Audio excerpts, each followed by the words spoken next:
Mesdames, Messieurs, bonjour. Ravi de vous retrouver pour cette nouvelle édition du JT Cultures et Marchés. Alors, nous commencerons cette émission en faisant le point sur la situation des ports ukrainiens. Nous évoquerons les conditions sèches au Brésil, puis les conséquences possibles de l'autorisation de la Chine d'importer du maïs brésilien, avant de conclure par les inquiétants retards pris pour les semis au Canada. Cette semaine, les discussions avec la Russie sur la possible mise en place d'un couloir débloquant les exportations ukrainiennes ont fortement animé les marchés agricoles. Il faut dire que les volumes disponibles sont importants, mais la réouverture des ports ukrainiens semble peu probable, car la Russie oppose en contrepartie une levée de toutes les sanctions imposées depuis le début de la guerre.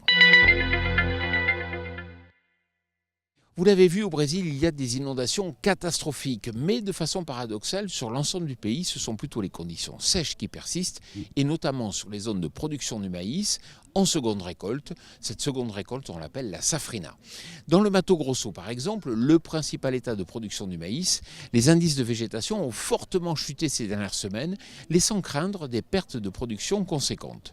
Désormais, l'estimation de 116 millions de tonnes de production de maïs brésilien devra être revue à la baisse dans les prochains rapports de l'USDA, et cela pourrait soutenir les marchés céréaliers au cours des prochains mois. Pour faire face à la fermeture des ports ukrainiens, la Chine a récemment importé du maïs américain. Mais pour être moins dépendant des États-Unis, le gouvernement chinois a annoncé la semaine dernière l'autorisation d'importation de maïs d'origine brésilienne. En conséquence, cela pourrait pénaliser les approvisionnements vers l'Europe, car le maïs brésilien représente plus des 2/3 de nos importations. 52%, c'est la part des surfaces semées dans le Saskatchewan au 23 mai, contre 78% à cette date en moyenne sur les 5 dernières années.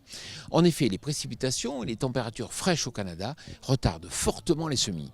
Après une sécheresse historique et des récoltes catastrophiques l'an dernier, les stocks canadiens sont au plus bas. En cas d'incident climatique cette année, les cours pourraient grimper. Orge, canola, blé de printemps, l'évolution des cultures canadiennes sera donc à suivre de près au cours des prochaines semaines. Voilà, le JT Culture et Marché, c'est terminé. Je vous souhaite bien sûr une excellente semaine.